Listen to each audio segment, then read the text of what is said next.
Morning. It's an early one. And I'm not gonna lie, if we start drinking now, we're gonna raise some red flags.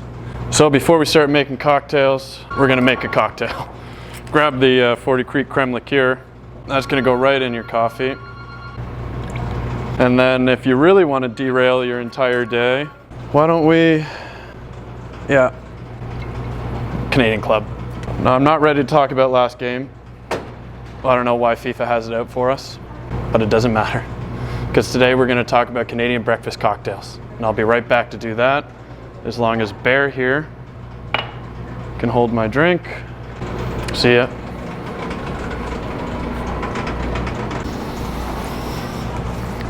All right, let's talk about why we're better than America. How much time you got? Am I right?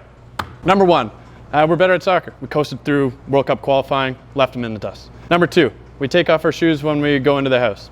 Honestly, America.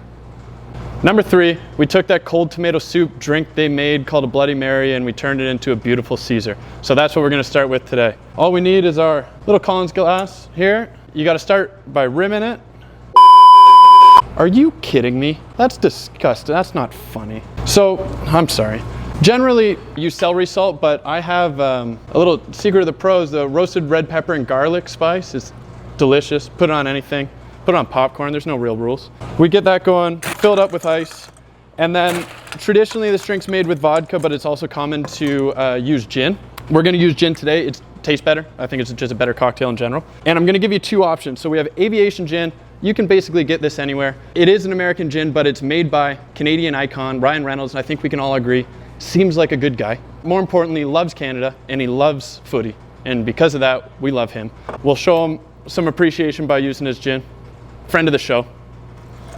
If you want something local, I got a new favorite from Nickel 9 Distillery in Toronto. It's called Hidden Temple Gin. Delicious. I don't have this is pretty much in LCBOs everywhere right now. As we carry on here, we're gonna do about 5 dashes Tabasco sauce. Add some Worcestershire sauce. Again, 3-4 dashes. Top with our Clamato juice, which, I've left way over there. Sorry about that. Use our Clamato, that's a game changer. That's what makes this drink better than the American's Bloody Mary, the disgusting tomato juice. Now for garnishes, always a lime wedge for that acid. Celery stalk. I like to keep it simple. People like to go crazy. That's up to you. I just do a pepperette and a spicy bean. And we've got a delicious gin Caesar. You can crack some salt and pepper on top. That's up to you as well. Now, when you think drinking at breakfast, we're all thinking the same thing. We're gonna do mimosas. We got a few different juices here. We have cranberry, orange, and pineapple. Feel free to experiment. What I have here is a Trius Rosé Brut. From Niagara region, it's one of my favorites. Drinks really well on its own, and I encourage you to do so. Having fresh fruit around would be fantastic. Mixes nicely with juice. Cranberry would be my pick with this wine. And what I'm gonna do is I'm just gonna walk you through the label here as well, just to teach you a little something.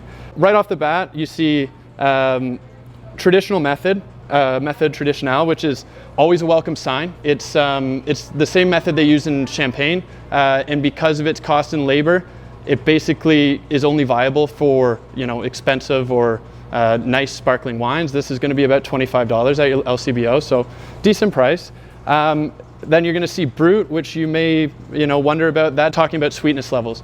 So Brut is the third lowest of 7 sweetness levels when you're talking about sparkling wines. It's also the most common. There's a big range of where they can play with the sweetness. Lastly, the rosé. So there's 2 ways of getting the color into this wine. So I'm going to pour a glass here.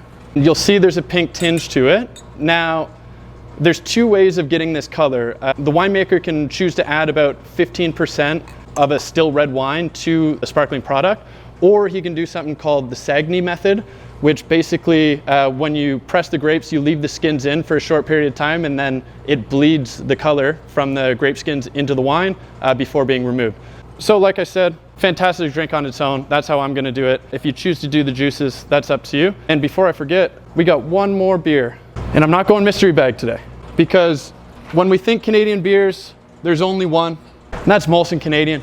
And we know it, we remember the adverts, and I dream of a day where we see a Molson Canadian advert that's just strictly Canada soccer. I would love it. It'd be a good homage to the boys. Molson, we're calling on you to step up for Canada soccer.